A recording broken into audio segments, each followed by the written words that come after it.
This is a true story. Every time I tell it, it pulls the eyes of everyone in the room. I'm not sure why I haven't posted it before, but upon reflecting with a friend, I decided it was time to share. In the summer of 2020, my friends Alex and Violet and I decided to go on a mountain vacation. COVID cabin fever had hit us hard, and we were desperate to get out. We settled on a mountainous state and planned to camp and hike at several different locations. For one night, we thought it would be fun to book a cabin in the woods. Violet's parents had rented a fire tower once and loved it, but a cabin beside a fire tower was all we could find. It was cheap, clean, and secluded.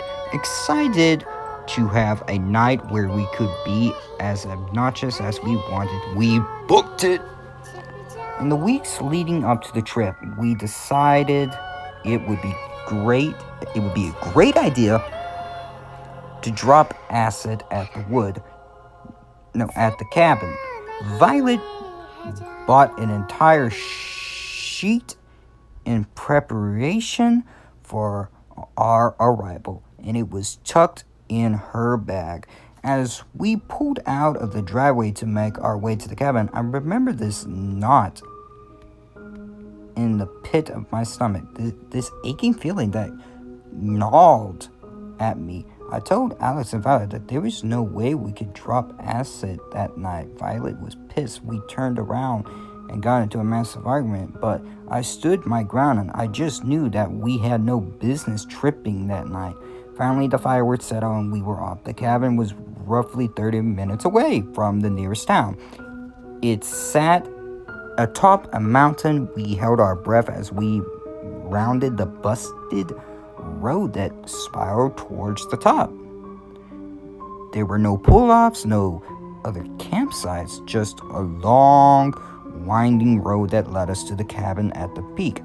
We settled in and started a fire to keep warm. As dusk gave way to night, we heard the unmistakable noise of an engine on the road. Then the flash of headlights, a side-by-side with 3 kids arrived, and our nerves settled. They smiled, gave us wave, climbed the fire tower, and left. We heard there may be occasional visitors to the fire tower, but they were the only ones who come by. We doused the fire and moved inside, heated some hot dogs until they were lukewarm, ate them fast, and sat in the silence. You don't know how quiet it is until you're in the middle of nowhere. You can hear every rustle of the leaves, the whisper of the wind through their branches. To get so used to white noise living in the city, there is always the hum of an air conditioner, or the dim roar of traffic to focus on. Here, the closest thing to white noise was the sound of our breathing. We jumped at every noise, too frightened to speak to one another, and finally I had enough. I cracked a few wine coolers, passed them to Alex and Violet, and slapped the board game down on the table between our bunk beds. It didn't take long for us to loosen, and we were laughing, having the raucous good time. We envisioned much soberer than we thought, but enough that we were able to ignore the rumble of the woods. Later, we all recall hearing noises in the background, the snap of a twig, the dim rumble of an engine. None of us wanted to rupture the air of nonchalance between us, so we ignored it until a human hand reached up to the window between us and slapped it 3 times. We were screaming in an instant. Alex called 911, put them on the speaker, and handed his cell to me. He grabbed pokers from the fireplace and passed them out. Violet started calling family members and saying her last goodbyes. I held my breath and listened for any more noise. Whatever this was, would have heard us call 911, and now they were being careful to be silent. Retreat. Dispatch arrived 20 minutes later. A lucky thing for a 1 a.m. emergency call. And I had their dogs comb the mountain. Nothing. They suggested it may have been a bear, but I could tell from their faces they didn't believe that for a second. We barely cooked those hot dogs, and why would a bear smack the window by a couple of screaming kids rather than the one closest to the pan? We used to cook. Why would a bear knock on the window like a human? Why when we screamed did the bear make a stealthy retreat? They had no answers, but they had one antidote. As they sped to us, they came across the car at the base of the mountain, but that was the only sign of life they seen. I remember my blood ran cold, but Violet and Alex were too frazzled to absorb the weight of what they said. And dazzled by a new horror, Violet's car, thoroughly dusted by our drive up to the mountain, was covered in handprints that didn't match ours, that touched places we hadn't. We grabbed our shit by the armful and threw it inside, eager to remove every part of ourselves from the mountain. We followed the police, grateful every pothole found us further and further from that wretched cabin. We made it down in record time and found lodging at a seedy hotel that reeked of cat piss.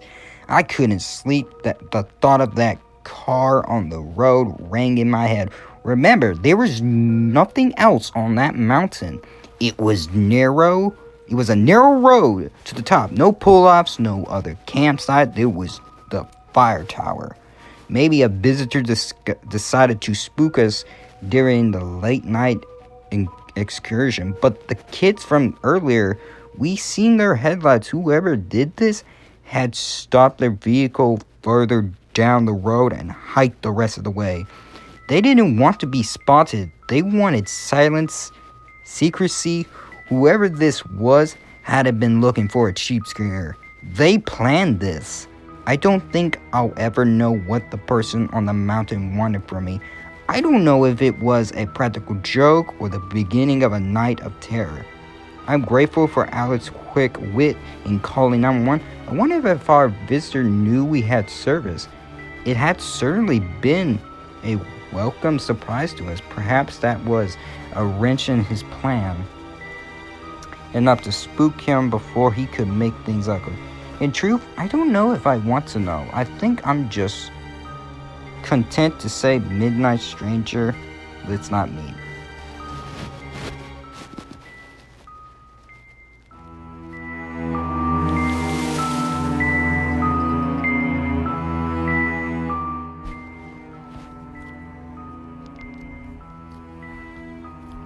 I grew up out in the wooded country in Illinois, on a short dead-end street 10 miles from a town, and there were 7 houses in the area, spread out on a 2 by 5 acre wooded lots or larger each. There were no large wild animals. There aren't bears or similar large animals in the region, and people didn't meander there or showed up lost. Actually, lost folks or large animals wandering around never happened in the 20 years I lived there. So please keep that in mind. When I was a young girl in my early teens, I had a good guy friend, a few years older than me, who lived next door. Terry was loud to go out with his friends much later than I was, and he would sometimes tromp over to my yard after getting home late and throw rocks from the gravel area outside at my window to chat. My bed was right next to the window. I opened the window and we whispered stories and generally talked for a bit. My second story window faced our backyard, and his house was to the side, so I could see his house from my window over the shrub trees. And walking back to his driveway, I often know if he was out. The light was on over there, over the side door entrance, or already home. Light was off. One night during the summer, when my window was open, I heard a car in his driveway dropping him off. I was probably 14 years old, and it was around midnight. I heard Terry get out of my car and was talking to his friends. Soon his friends pulled away. I softly called out as loud as I could without waking my parents, asking Terry to stop by and chat. He didn't respond, as probably he probably didn't hear me. Then I came up with the not so brilliant idea to sneak outside and scare him.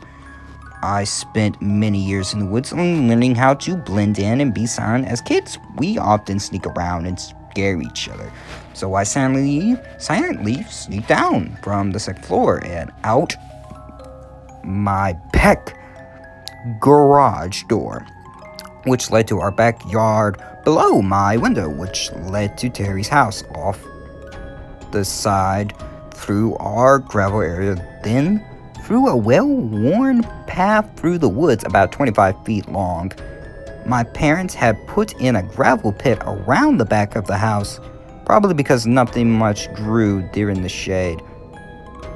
Due to the shade of the oak trees, there were 14-inch oak round set out as an uneven stepping path in the gravel, and if you stepped off of the rounds, the crunch of the gravel rocks would give you away. I picked my way expertly and silently across the log grounds facing Terry's house. My eyes got accustomed to the dog and I didn't see him. Also at the time, I heard the door of his house close and the light going off, signaling he went in, likely to bed. I waited for a bit as I thought I saw something move in the woods between our houses, but not on the path we always use. If you didn't use the path that there were wild rose and raspberry plants that had thorns and were painful to walk through if you weren't careful. So I thought it was odd that he'd be in the woods, but maybe he wanted to scare me like I was plotting to do to him. But I saw something human-sized and dark moving through the woods, slow and pausing every once in a while, like me. It was coming closer, and I definitely saw it, but it was strange. In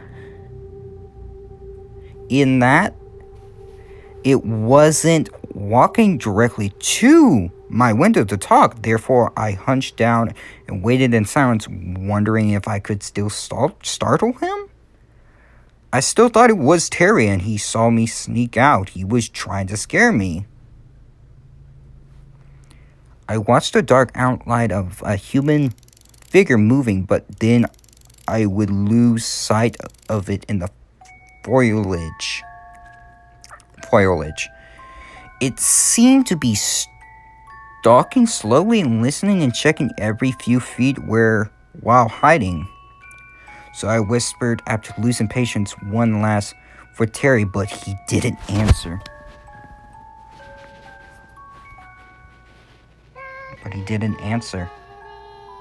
I got bored of hiding and crouching, so I quietly tippy-toed back to my garage door and went back inside silently, looking up as I went. I snuck back upstairs to my room above the area where I was standing/crouching. My window, where I was just standing/crouching. My window was open and I definitely heard someone or something walking around the yard. I whispered again for Terry out of my window, but got no answer. Then I heard someone or something fall and grunt or groan or moan pretty loudly in the window. Well, right below my window. It wasn't enough to wake my parents, but definitely loud enough I didn't mistake it, and it sent a shock of fear through me. If you aren't familiar with a window well, it's a semicircle hole connected to the house, dug out about 3 or 4 feet deep and reinforced with metal. It allows a basement window to be put in below ground level, and the hole lets some natural light in. There is no way Terry would have fallen in our window well. We had been playing hide and seek and many outdoor games for years since we were young around the whole neighborhood. We knew everyone's windows well and how house footprints plus paths in the woods like the back of our hands. The grunt sounded humanish, and not like an animal. It also pulled itself out quietly without a lot of thrashing. That's when I realized this wasn't a fun game. And someone or something was out there, and it wasn't Terry. I tried to look outside my window, but as best as I could. But there was a screen on my window to keep the bugs out, so I couldn't lean my head out the window to see next to the wall of our house directly below me.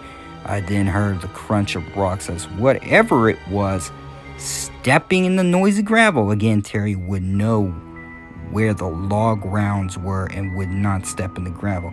He knew his parents were pretty strict and was as good at being quiet as I was. Whatever it was stopped and I held.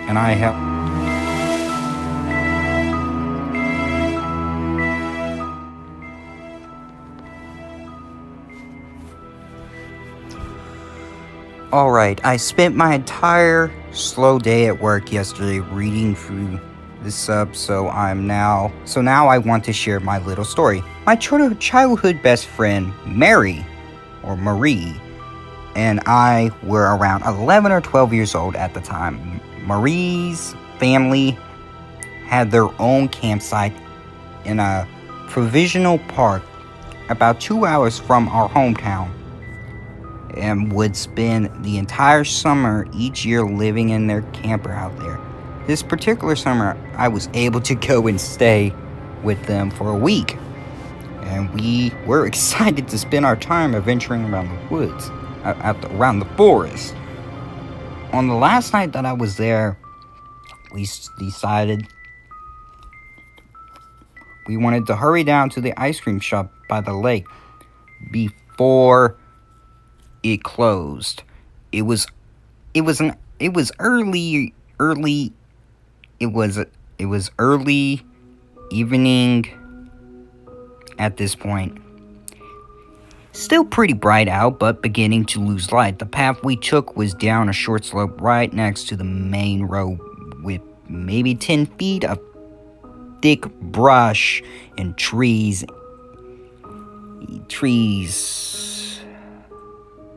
in between.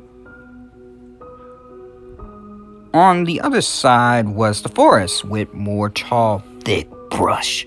So we were walking along, not seeing a single other person on the path in front of us, or in front or behind us. We hear a sudden rustling and snapping of branches, similar to the sound of maybe a deer moving through the woods. I wouldn't have thought anything of it, but then The sound of running footsteps followed us.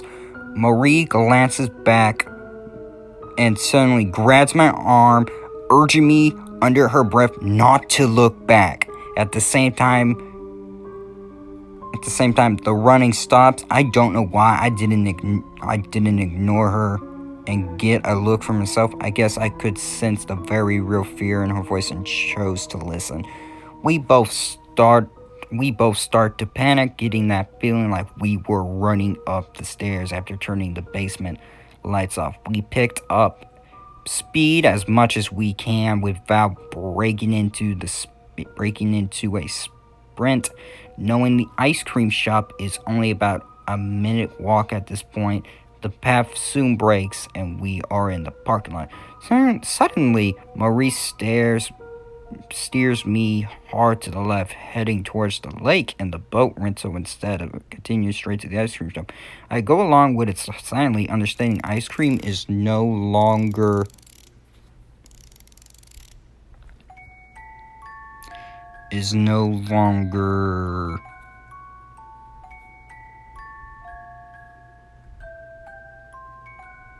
an interest right now. Marie is clearly panicking at this point. We are both looking around, but it seems whatever scared her is nowhere in sight at this point. Marie walks up to the boat rental and gets us a kayak, and we climbed in and began to paddle out into the middle of the lake. As we paddle, she tells me that there was a man behind us and that the man had stopped running at us very abruptly upon making eye contact with her. He had been wearing a long black coat with the hood up, despite it being the middle of July. Had a terrible smirk on his face, and she swore that as he stopped running, she saw him putting something shiny away into his coat. It appeared to have just emerged. He appeared to have just emerged out of the bushes after we walked past. Given the sounds we heard right before he came running to the path, we reached the center of the lake and we stopped paddling. I pulled out my Nakai brick phone that my parents had. Thank God given